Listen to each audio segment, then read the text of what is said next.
வணக்கம் மக்களே. இன்றைக்கி சண்டே ஸ்பெஷல் பார்த்தீங்கன்னா வச்சுக்கோங்க மீன் ஃப்ரை தான் மக்களே. இன்றைக்கி பார்த்தீங்கன்னா காலங்கத்திலேயே போய் வச்சுக்கோங்க மக்களே, மீன் கடைக்கு போய் ஒரு கிலோ பாறை மீன் எடுத்து வந்தாச்சு மக்களே. நல்லா சுத்தமாக கழுவி அப்படியே தட்டத்தில் பெரிய பீஸ் தனியாக ஃப்ரைக்கு எடுத்து வச்சாச்சுங்க. இந்த சின்ன சின்ன பீஸு தலை இதெல்லாம் குழம்புக்கு தனியாக பிரித்து வச்சாச்சுங்க மக்களே. அப்புறம் பார்த்தீங்கன்னா நம்ம மீன் பொரிக்க பார்த்தீங்கன்னா ஜேபி வறுவல் மசாலா தான் மக்களே போட்டோம். அப்படியே அப்படியே மேலே தூரி விட்டு மக்களே, அப்படியே தூறின பிறகு அப்படியே ஒரு பெரட்டுன்னு வச்சுங்க, அப்படியே கலர்ஃபுல்லாக வந்துருச்சு மக்களே.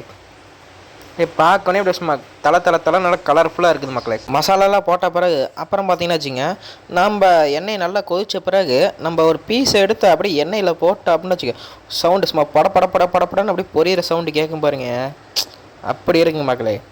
அப்புறம் அப்படியே இப்போ ரெண்டு பீஸை போட்டு நல்லா பொரிச்சு எடுத்த பிறகு அப்படியே இந்த பக்கம் அப்படியே ரெண்டாம் பக்கம் திருப்பி போட்டு மக்களே, திருப்பி போட்டு அப்படியே கரண்டியில் எடுத்து அப்படியே தட்டத்தில் வச்சோம்னு வச்சுங்க, அவ்வளோ ருசியாக இருக்குது மக்களே மீன். அப்புறம் பார்த்தீங்கன்னா நம்ம இந்த மீன் பீஸ் சாப்பிட்றதுக்கு ஒரு சைடிஷ் வேணும்ல, ஆனியன் அப்படியே ஒரு 2 ஆனியன் சின்ன ஆனியன் எடுத்து அப்படியே பொடியாக நறுக்கியாச்சு மக்களே. அப்படியே ஒரு தட்டத்தை எடுத்து வச்சுங்க, அதில் அப்படியே நம்ம பொரிச்சா அப்படியே 2 பீஸ் மீனை அப்படியே எடுத்து தட்டத்தில் வச்சுங்கன்னு வச்சுங்க. வச்ச பிறகு அப்படியே ஆனியன் எடுத்து அப்படியே தூரி விட்டுங்க, அப்படியே மேலே அப்படியே தூரி விட்டுங்க, அப்படியே தலைன்னு அப்படியே தூரி விட்டுங்க. தூரி விட்ட பிறகு அப்படியே இன்னொரு கையை ஆனியன் எடுத்து அப்படியே மேலே தூரி விட்டுங்க. அப்புறம் பார்த்தீங்கன்னா அதை எடுத்து சாப்பிட்டோம்னு வச்சுங்க, அவ்வளோ அருமையாக இருக்குங்க.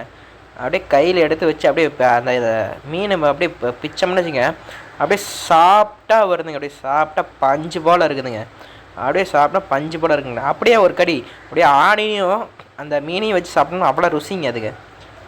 ஆனால் வச்சுக்க, மீனுக்கு பார்த்தீங்கன்னா முக்கியமான சைடிஷ் பார்த்தீங்கன்னா ஆனியன் இல்லைன்னு வச்சுக்க, மீனுக்கே டேஸ்ட் இருக்காதுங்க. அப்படியே ஆனியன் மீனை வச்சு சாப்பிட்டோம்னு வச்சுக்க, அவ்வளோ அருமையாக இருக்குங்க.